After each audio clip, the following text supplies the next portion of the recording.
I'm always surprised at the results that it gives me. I'm always intrigued by the fact that I can pretty much do what I want with it. And that idea of it being the hardest paint medium, I actually don't find that. I find that actually it's actually quite versatile. You can actually do so much with it. You can add other things in with it if you want. If you want to kind of add crayons and things like that, you can do. Boy, do I have a treat for you guys. We are going all the way to Scotland. Without any further ado, let's go to this interview with Angus McEwan. Angus, how are you doing? I'm doing good. Yeah, I'm busy, but then so is everyone. So just get on with it. For sure. I think what people like to hear is just a little bit of a nutshell. How did you come into watercolor? Well, when I went to art school, which was in the 1980s, I primarily did oils and acrylics. I did acrylics mainly in my postgraduate year, but oils in my sort of 4 years before that. And it wasn't until maybe 10 years later, I won a competition to go to China. And it was a 3 months tour of China, and I needed some materials I could take that I could tour with. So I decided to take watercolor, and I experimented a little bit before I went, and they were a bit sort of pedestrian. They were kind of, they were okay, but there weren't any great shakes. There were, I was trying to kind of wrestle with the medium rather than work with the medium. And when I went to China, I took some acrylics and I took lots of pens. I did lots of drawings, and I then had my watercolors. And so I worked as I toured, because it was, like I say, it was about 3 months. And the idea was at the end of that, I was having a big exhibition in Edinburgh. So I had about 50 paintings and drawings at the end of that, including some sort of 3 foot by 4 foot paintings, oil paintings. And a lot of the watercolors initially were okay. And as I was kind of doing them daily, I started to get a bit better. And one day I was working on a piece in my hotel room that I was working from an idea, and it was a complete disaster. And I remember just pacing around thinking, what on earth? Surely to goodness I could work with this, because it was just defeating me.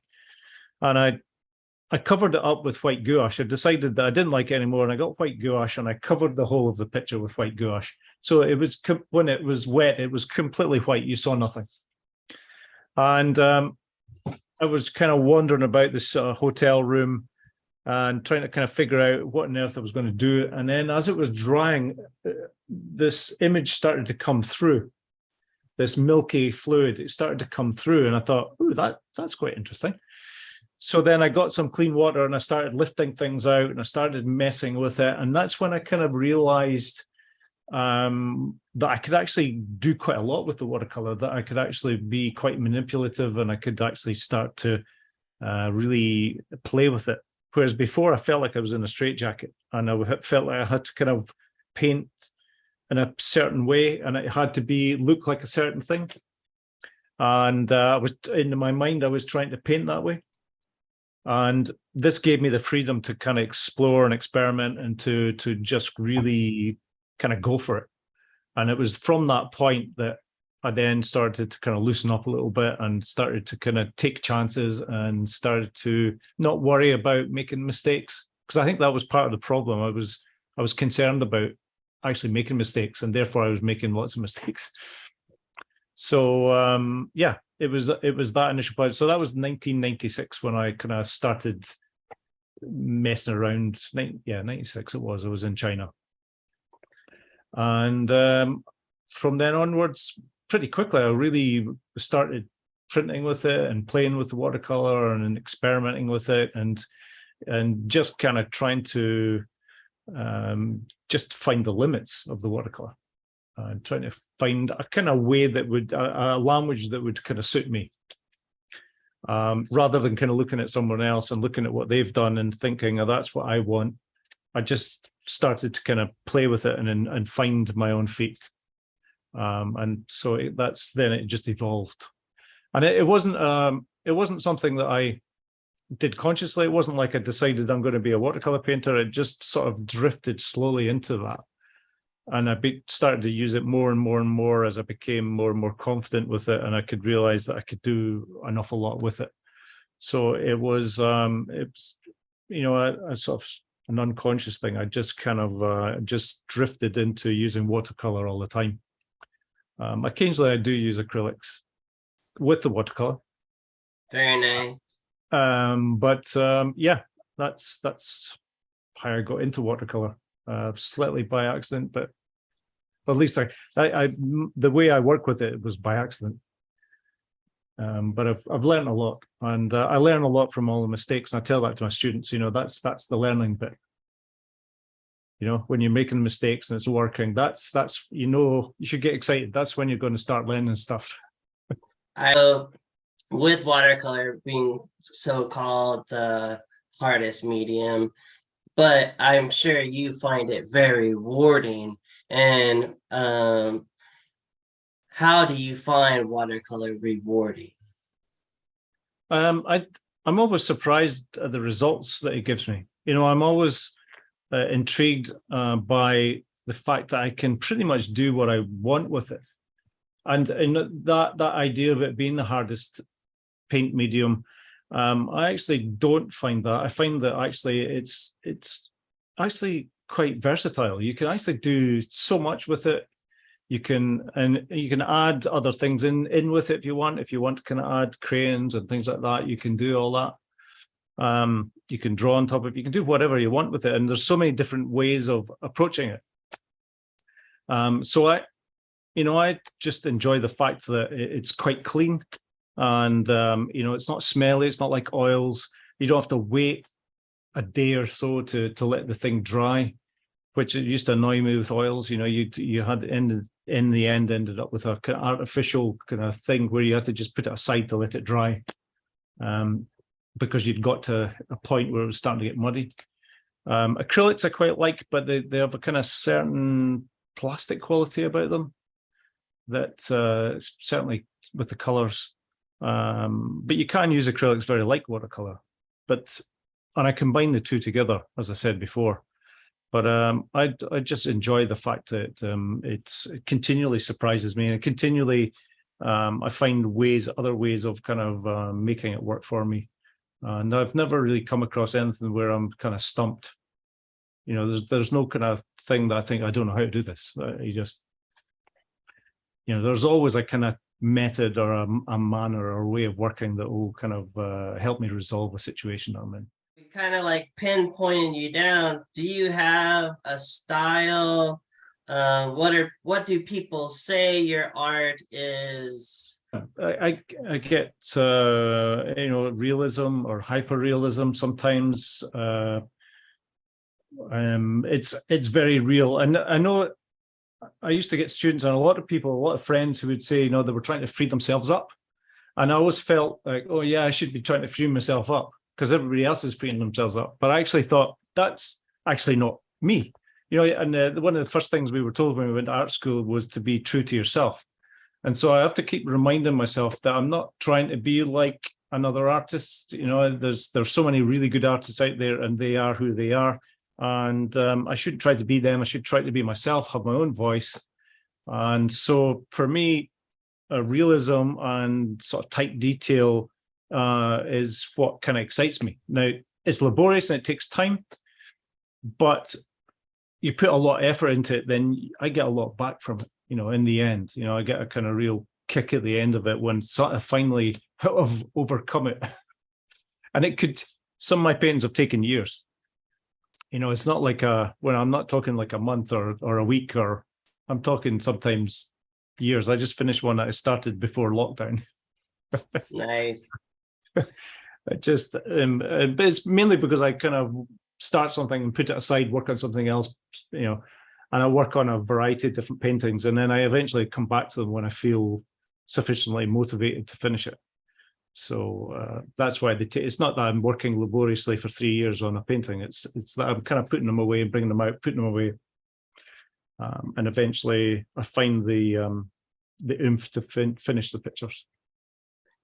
So, and you've been in this industry for a while. What are some of the things that you've seen change in the industry of watercolor? well, when I first started using the watercolor, I was using Sennelier paint, and they kind of I believe what they did was they took glycerin out of the paint, and that for me, that it was supposed to make it satin, but for me it made it certain colors slightly shiny, especially my darks. So immediately that started happening with my paintings. Now, last thing you want is a dark in a painting to be reflective. You want it to absorb light. You know what I mean? You don't want it to kind of give the impression of light coming back at you. And so I found that really quite unnerving, and I didn't like it very much. So I started looking at manufacturers who were using gum arabic, and that's why I eventually went into Daniel Smith, and I started working with the Daniel Smith paints. And I and right away I couldn't believe how rich the colors were, and I had to kind of modify the way I was working. I had to use slightly less pigment just to kind of to get that balance. And so I found that the quality of the paint for me it's richer, and it's much more manageable. And since I've been working with Daniel Smith, I've got no issues, no problems. I just love working with their paints, and they really they respond to what I'm wanting. So it's the papers as well.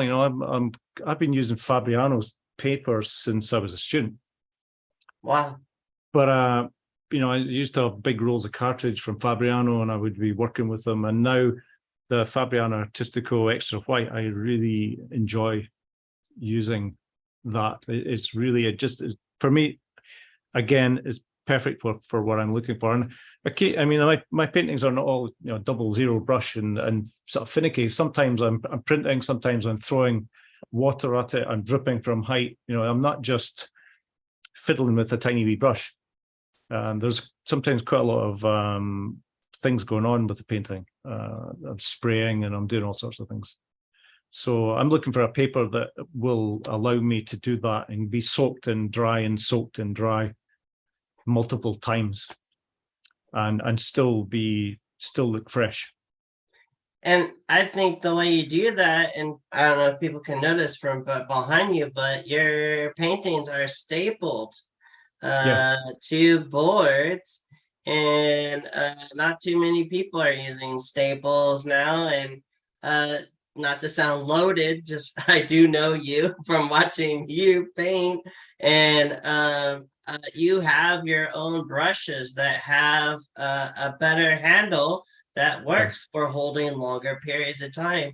And why is that so important to you? Well, I usually, when you have a brush, it's just a kind of generic brush. But normally when I'm holding it, it's, especially if you hold it close to the ferrule, you've got quite a bit sort of sticking out the back. And I find it gets tiring on the thumb. And so I started to kind of look at brushes that were a little bit shorter, so that I can you could see that it's so short, it just sort of nestles in that area in your hand. And it's very calligraphic, so I can do lots of little movements, and I can do it repetitively over long periods of time. And so I found I'm not sort of got this big piece of brush dangling over there, and it's useless. I mean, it's just a waste of wood. And it changes the balance of it. So I just kind of use that, especially for my sort of finicky detail. I find the small brushes are particularly useful for me, as opposed to having maybe something that's got a great big long handle on the end of it. It's just, I just don't need that. Do you know what I mean? It's just don't need it. Have you waxed some off? Have you cut some of your brushes so that you can? Yeah, sometimes, but the balance has changed. Then it does, because they're quite thick, some of them. Yeah. So yeah, it's not the perfect solution, but Yeah, I do that so that I can do many hours of small bits of detailing if I need to. But like I said before, it's not all about that. It's sometimes about horses for courses. I use all sorts of different techniques to kind of create textures. Yeah, I enjoyed one of your demos that you actually put some paint, watercolor paint on the cardboard just to start building up some Yeah, textures. yeah. And can you explain, uh, is drawing important for watercolors, and how Yeah. much drawing is important for watercolors? It's really important if you want to have accurate lights in your painting. So if you want in a painting to have, a shape that's true to what you're looking for, you need to have a decent drawing so that you can at least work around that shape.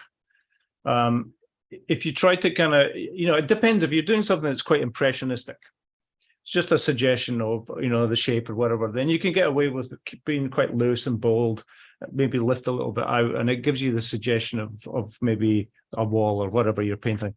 For me, if I want it to be quite crisp, I need to know where the light's going to be. And also, it gives me the leeway then as to where the darks are going to be and how much. So in this area here, I can have a lot of freedom. Whereas when I'm in the sort of tight detailed areas, then I have to slow down, I have to be careful, and I have to make sure that I kind of get it in, roughly the right kind of shape that I'm looking for. So it's important in order to give that light value. If you're using white of the paper, it's all right if you're using white gouache.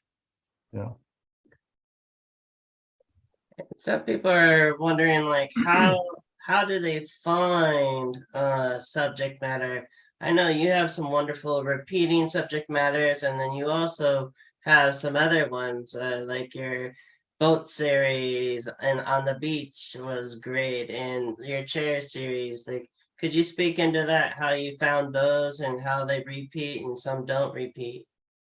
When I'm out and about, I'm always looking for ideas, and I'm open to absolutely anything. So, I will do figures in a painting if it works for the painting.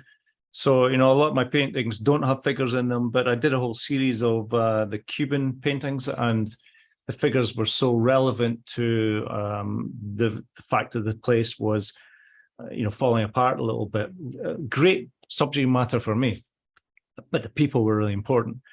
So I would include them, but sometimes you just need the suggestion of like a chair in a room, an empty room, to give the idea of a presence of someone being there or not being there. So it's just you're kind of allowed to then engage the imagination by the fact that there's elements, things that are left by humans that left in a space, so that you can then put your own sort of ideas on the painting and imagine the scenario. So when I'm going out and about, I'm primarily keeping my eyes and ears open for anything I think's interesting. Anything. I will not rule anything out. And I take my camera with me, and I'll take multiple images. And it's when I come back in here and I'm kind of going through maybe a lot of photographs, things like that, that sometimes I find things that are surprises. But quite often when I am out and about, I might come across a subject such as the chair that I think is really interesting.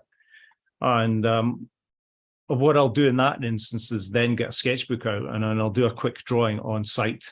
And then when I go back and look I know exactly what I'm looking for from the images, and I kind of construct the painting from that, because I have a kind of real solid idea of what I'm looking for.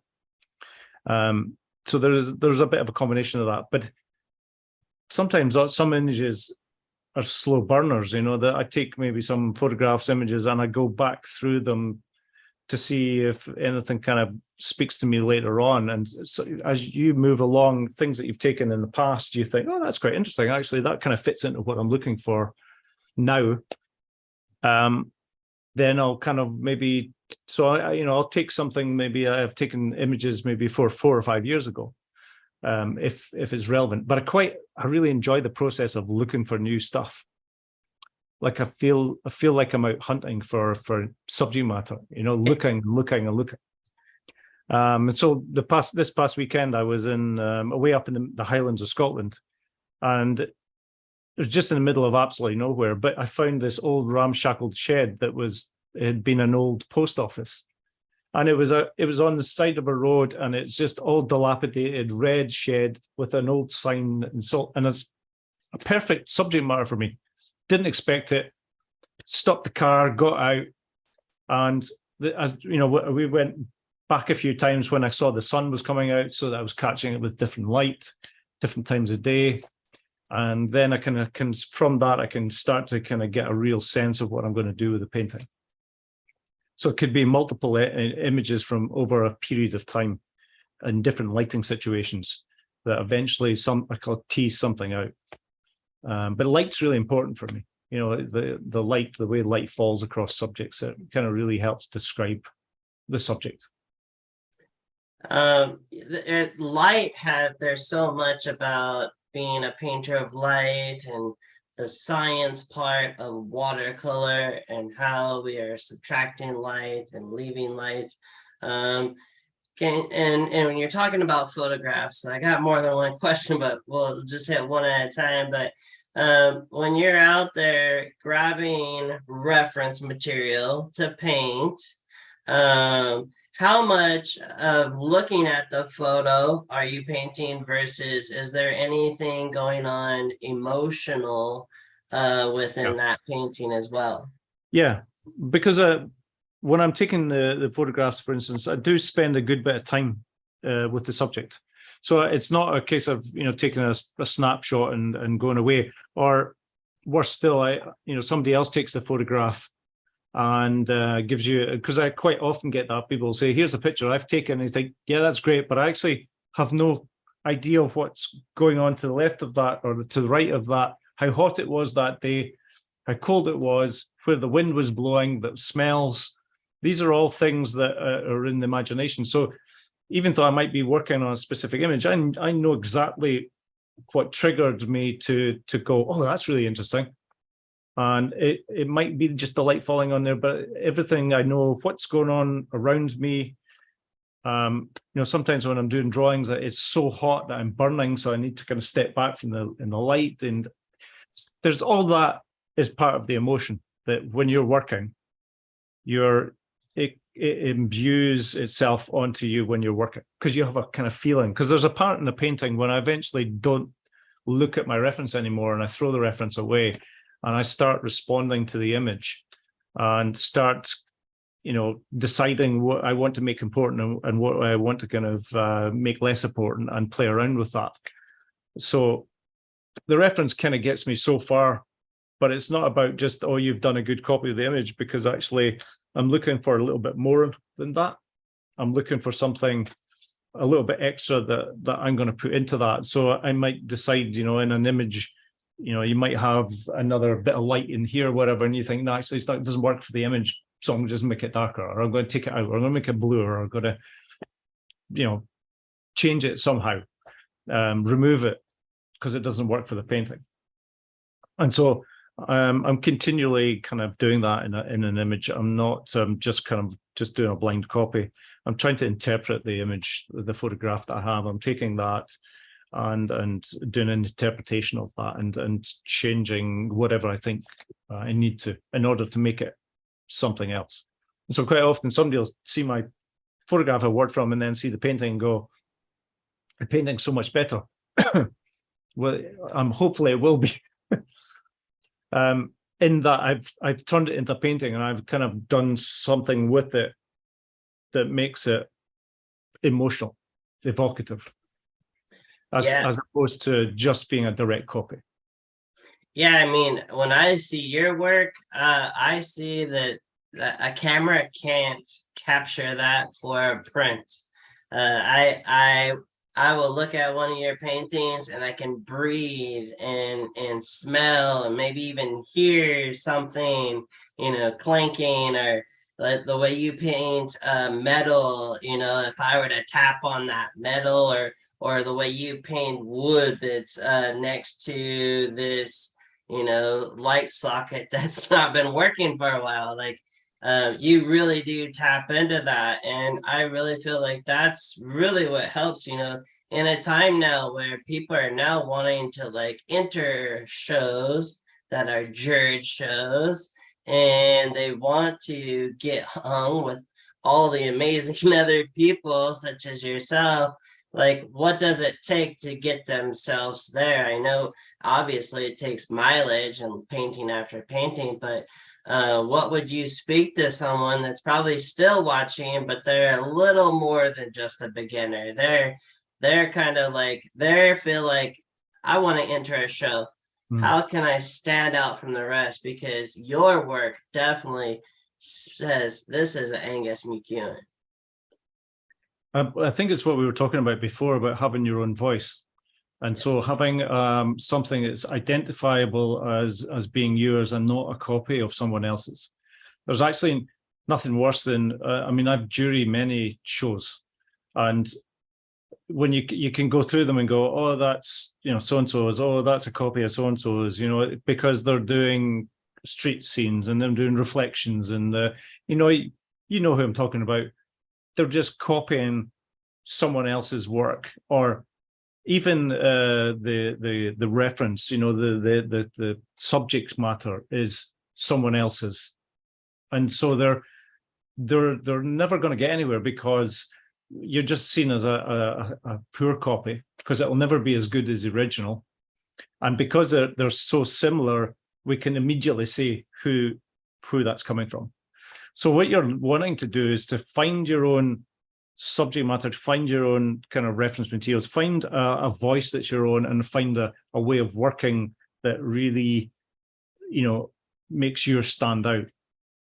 And so that when people go look at their paintings, they can immediately identify them as someone else, someone's work, whoever that might be.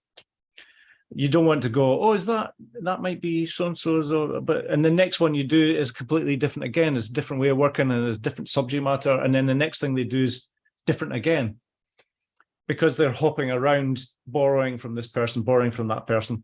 Now, it's really good to do that at the bit initially when you're learning, to kind of maybe copy this person, copy that person, and kind of maybe pick up methods and ideas. But then you've got to take all that and then reinterpret them into your own work and make it your stuff, so it's identifiable as whoever's work, your work. And that does take time. It's not something you kind of just switch on.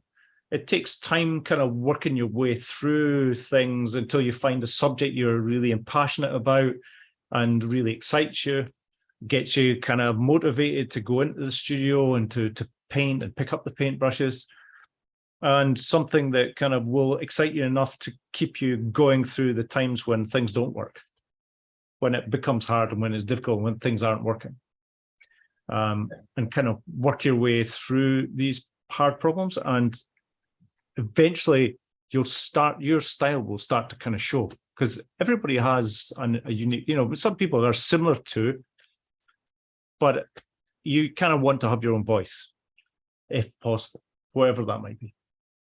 That's so good. I totally agree.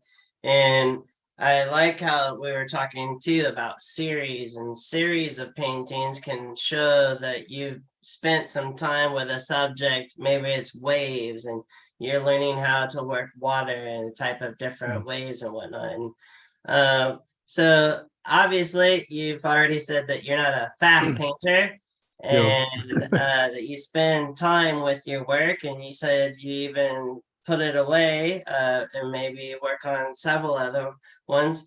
How are those paintings like stored, or how do you, you spend so much time with these amazing paintings, like and how do you store your paintings? Like, where do you? They're just in my studio. I just turn them around, so they're all on boards. They all have their own boards. You talked before about my work being stapled, but what I do is I put masking tape on the back, so I cover the background completely with masking tape, stick it to the board, and then I just put a staple in each corner. And the reason I do that is so I can paint right to the edge, because I really like the deckled edge. So I don't like it, especially if I put, sometimes somebody asks for my work and they'll put it in a show and then they mount it and they crop it and they crop into the picture. So they lose a bit of the picture, but they also lose that really nice deckled edge. Whereas when I'm mounting, or framing it myself, I always mount it so that you can see that deckled edge, because I'm really enjoy that. Can you talk about like texture? Because you develop so much texture, and I think that leads into that edge. Why do you like texture so much? I think it just gives you that extra something, rather than, for instance, some painters, they kind of just use, big washes and everything's described with the same mark making. And you talked before about how, when I'm doing a wood or a bit of wall or whatever, what I'm looking for is to try and get the character of each subject. So I don't want to paint a wall the same way as I would paint wood, the same way as I would paint a figure. So I'm looking for, what does each surface, if it's someone's face, then it has to be fairly smooth. So it's wet on wet. If it's a wood, it might be, dry brushing or dragging. There might be splattering involved. So I'm looking at the subject, and the subject kind of tells me what I need to do in order to kind of describe it. Sometimes with stone and wood and things like that, there's maybe a similarity in some of the texture making. But I think it just kind of adds to the picture. It just really kind of imbues it with something extra. And I enjoy seeing paintings that are like that. They've got a lot of texture and a lot of different mark making going on in a painting. It's kind of really that kind of mark making. I like to see big strokes, small strokes, fine strokes, thick strokes, a real kind of variety of mark making within the picture. And texture allows me to do that. It allows me to kind of pull it all out and experiment, explore, and enjoy using it. I just enjoy painting. That's the bottom line. Yeah, when I look at your paintings, an original painting where I can actually see it right in front of me, it's almost getting excited. Like maybe you've seen someone that's done some really good leather work. You don't see much leather work, but when you do see a nice leathered bag or something, or a leathered seat on a motorcycle, you're like, oh my gosh, someone put some real, some real grinding on some hammer for this. And they really, put some elbow grease in there. And I feel like I see that in your paintings. And so what would you say to someone that wanted to paint like your similar style? How far do they know, or possibly to push this medium watercolor where it doesn't just look like it's just that, Yeah. okay, that was enough. Well, it's interesting. The one thing that you hear a lot of people say is that I don't want to overwork a painting. It's the standard. It's kind of like the standard excuse for not doing too much. I don't want to overwork it. I stopped here because, if I go too far, I'm going to ruin it. Well, one, I don't subscribe to that. I think you keep going until there's nothing left in the painting that really is annoying. And if I keep finding things that I don't like in a picture, then I keep working until I resolve that. So that's for me. I keep going until there's nothing left, because there's nothing worse than going into somebody's house, seeing an old painting and seeing all the things that you thought were, I'll get away with that. That's okay. They'll never notice. Well, it's when you go in there and you see it and you go, oh my God, they've got it on the wall. And that represents you. If somebody else comes into their house and goes, I've got an Angus McEwan, that painting represents you. If you stop early and you think that'll do, and you think you've pulled a fast one, you're just underselling yourself to other people. So I always make sure that I kind of go in there and it's as good as it can be at that time for me, and I'm happy with it. Doesn't mean it's the best, but it's got to a point where I'm relatively comfortable with it, and I've put in as much effort as I needed to in order to make the whole thing work. And it looks okay. That's kind of really what I'm looking for. So that whole idea of stopping short, I don't subscribe to that at all. I don't stop short. I don't stop because I'll overwork it. I'll keep going because I know I won't overwork it. I'll just add more interest to it. I'll add more texture. I'll add more detail. You'll get more out of the painting. And if I do overwork it, there's lots of great solutions. Just spray it, something on there, rub it, peel it off, start again. It's just paint. Do you know what I mean? That's a fear. Stopping short. That's a fear. I better not. I'll ruin it. As soon as you get in that place, that's the constraints come in there. So you heard it, folks. McEwan set the bar, folks. There is a meter. There is a meter. It's a BS meter. But you don't want to sell yourself short. And I mean, not to stack up who you are, because not everybody knows. And I hope some new people find out more about you through this interview. And I mean, you're not just a brand ambassador. You're not just signatured AWS, NWS, all those things. But what was your recent thing that just happened? Well, I'm president of the RSW, which is the Royal Scottish Society of Painters and Watercolors. So, I took that mantle on about 3 or 4 months ago, and we've just opened a really successful exhibition in Edinburgh, in Scotland. And the sales have been phenomenal. The catalogue, we did an all new, different type of catalogue, looks great. It's so far so good. Just got to keep it going. And I don't mean to make you toot your own horn, but literally, like, this is why we're saying this standard, and not a standard, but you just opened it up that you can't go too far with the painting. But there is something that I think that you work with good quality materials. Yeah. You work with, and so like for a newbie that's still possibly watching, like, how important is 100% cotton paper? It's really important. I mean, I make sure I've got the kind of best quality paper, and it's usually always handmade paper. And again, mainly because I'm looking for that deckled edge.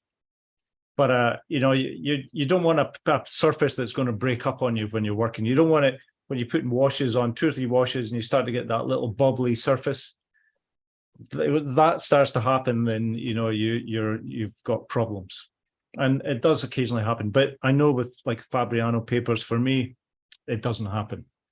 I know other artists prefer other, Arch or whatever, but for me, Fabriano works, and it's really good quality, and I can trust it. I think that's the main thing. I can trust it to be there for me. So okay. Yeah, good quality paper, good quality paintbrushes. Although I have to say that quite often some of my best paintbrushes are actually not expensive. Some of the cheap brushes will do a job, whatever it might be. It might just be to splatter or to stipple or whatever. Because you're not always looking for that really nice point. You know what I mean? Sometimes you're actually just looking for a workhorse, but good paper and good paints, I think, is a must. I agree. And this, not to get too personal, but there might be someone that's watching that hasn't painted in a long time. I know we go through tragic times in our life, and there are times that are kind of rough, and that energy could stew into our studio. What would you say to that person that hasn't been painting because maybe they went through a hardship? It depends what you're doing painting for. If you want to escape and do just go in there and to sort of release some emotions. What I find about painting is that I find it removes me from my space. That I calm down, I slow down, and time passes quite quickly. And you can get lost in what you're doing, and it's a good way of kind of taking your taking yourself away from your cares, whatever that might be. If there's something that's really bothering you, you get yourself into painting, you get yourself in a headspace where you can lose yourself in your work, and it removes you from your kind of troubles and cares and things like that. There's nothing worse when things mull over in your mind while you're painting, because you're actually not really painting, you're kind of on automatic pilot. And that's sometimes I can do that if I'm doing maybe a big area and it's just one color. But if you're needing to think, it's really difficult to think about where you need to be with your paintbrush and to be thinking about your problems at the same time. So it's put some nice music on, relax, enjoy the painting process, and don't be too hard on yourself. Accept that things might not work. Paintings very rarely go like that. They tend to kind of go like that. They start off great and then they kind of nosedive as you get into it, and then it's that climb to get back out there. And if you're really good, you might get to that point where things just kind of work out. So don't worry when things don't go well. I've had a lot of students who stop as soon as you get to that point where it starts to dip, and they stop. They think, oh no, it's not working, I need to start again.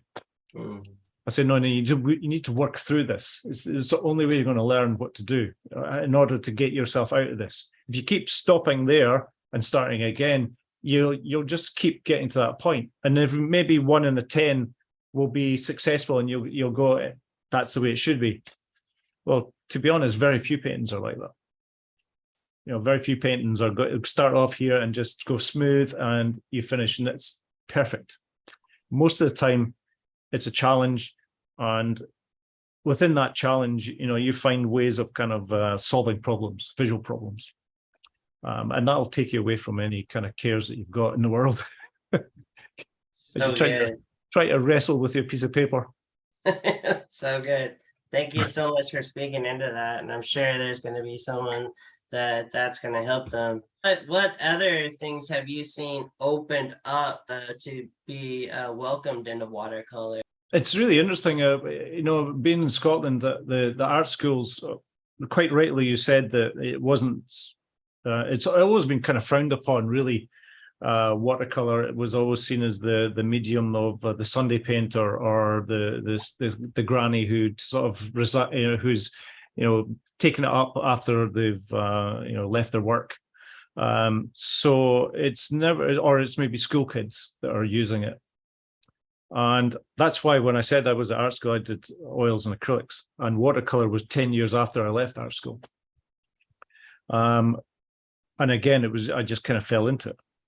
Well, what in the RSW, we tend to open it out to basically anything that's water-based. So we allow people to use inks and crayons and collage and all sorts of things, acrylics. And so with that, there's a lot of kind of mixing things together, and you get some really interesting things going on. I find when I go internationally, in some ways, people are slightly more traditional. They don't want to mix watercolor with anything else. They don't want to include any other mediums. They try to keep it clean and pure and separate. And in some ways, sometimes that constrains you a little bit. It's quite nice to be able to introduce new things like UPO, or recently people have been starting to spray their paintings with acrylic varnish so that they don't need to put glass on their paintings. That's something that quite a few people have done. Not something that I've done, but I know a lot of my friends have done that, and they think it's really interesting, and they think, well, it allows them to show it like an acrylic or an oil painting, because people will buy it in the same way, thinking that it's not behind glass. I also think, if you spray it with varnish, acrylic varnish, then somehow you're changing the paint. I know you're doing the painting with watercolor, but you put an acrylic varnish on it. Surely that's changing the surface. And I quite like the fact that it's quite matte. I actually like that matte quality that you get with watercolor that you tend not to get with acrylics. I mean, you do get matte acrylic, but sometimes again if they have a lot of copolymer emulsion in it, it can be quite shiny, and some colors are shinier than others. So you have to be kind of careful with that. But yeah, Yupo's really interesting. I've played around with that a little bit, and the other thing that Daniel Smith have is the gesso. Using the gessos you can use it on different surfaces. Yeah, so you put the first color down and it absorbs it really nicely. The second color goes on there. If you agitate the surface too much, you get an element of kind of removing, almost like you're working on Yupo, but not quite. It's kind of like halfway between Yupo and paper. There's kind of like an in-betweeny. So I quite like that for certain things, collaging the surface and then gessoing it and then painting over the top. I sometimes do that just to play around with the surface and to experiment. Nice. So yeah, in Scotland, it's quite interesting in that we're open to a lot of, and same in England as well. They're quite open to a lot of different medias coming in and being involved with watercolor. It's more traditional internationally, I would suggest. But the same token, there's a lot of excitement internationally about watercolor, which is not shown in the UK. There's a lot more excitement when I go to America or I go to China or Italy or wherever. There's a lot of people who are really excited about watercolor and want to use watercolor and to get involved with watercolor, more so than there is in the UK. But in the UK, because of that, I think we've opened up to get more people involved, and because of that, they're more experimental. They're less worried about being too pure. You get one or two people who are purists, but most of the time they're open to experimenting and pushing the boundaries. And from that, you get some great ideas watching other people paint, I think. So, there's great things going on around the world. And if you look at different areas, you'll get some different things going on. In traveling internationally, you see, I get to see so much in terms of innovation and different styles and different techniques and different focuses. And I think that's great. That kind of keeps it fresh for me. Hey, you just killed my last question, and that was, how important is it to travel and to see art in other countries? But you just nailed it right there. Just boom. And so then I guess the question what I would like to ask is, how do you ship your art, since you are always having international shows? How do you ship your work? It depends on the exhibition, but if I can, I'll roll it, put it in a tube and send it to someone, and like San Diego or the NWS will frame it for you. Whereas the AWS, you have to send it framed. So I just sent the painting to New York framed. So I had to get it framed, get perspex in it, and then make a box. So I create boxes. So if you go on my website, there's a free video showing you how I make a box to ship a painting. And so it's there. You can see how I do it. And these things are sturdy and they can go back and forward. I've used the same box 2 or 3 times. And all I do is just buy big sheets of cardboard and then make a box that fits exactly to the dimensions of the painting. And the painting just sits snugly and it's a perfect shape. So, I do that for the flat things, and then the other things I can roll, I'll just stick in my tube. So it just depends on the show. The tube's cheaper. Yeah. Having to make a box, send a flat packed box, I think it was about £150 or something to send that box to New York, whereas a tube would have been a lot cheaper. For sure. But then I probably would have had to pay for the framing, so it's maybe swings and roundabouts. I don't know. Yeah. Well, I think we're gonna have to do this again some other time, because this was just full of so many nuggets. Thank you, Angus. I know that people are gonna glean from your knowledge And how would people get a hold of you? Because I'll put that all in the comments. I'm on, well, it's angusmckewan.com is my website. So if you go there, you can see my paintings and you can, contact me. I'm on Instagram and Facebook. I can't remember the names, but I have Linktree as well, which has all my links to my website and to any videos that I've got or any kind of workshops that I'm doing. They tend to be on that as well. But if you got the website, most of it's there. So that's probably the easiest.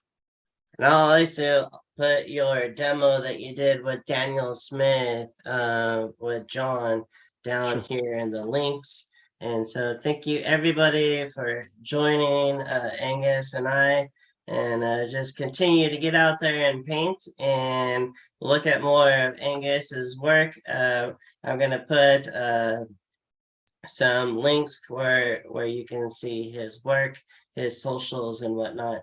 Thank you so much for joining us, and we'll see you in the next video. Thanks, Gabriel. Thank you. Wow, are you kidding me? Weren't those so many good nuggets? Like, Angus McEwan is such an amazing instructor. I am so grateful that you spent some time. And if you haven't seen the other interviews that we've done in the past, please check them out. If you're new here, we do these weekly. Every Monday, we're coming out with an interview. I just got done interviewing so many other new people. We've got actually a new series of different questions that are coming out. So thank you so much for coming and watching this interview with my good friend Angus McEwan. I'm going to put down in the link and all the different goodies and stuff that you could be watching more about Angus McEwan, especially his demo that he did with Daniel Smith. Take care and keep those brushes wet. See you. Bye.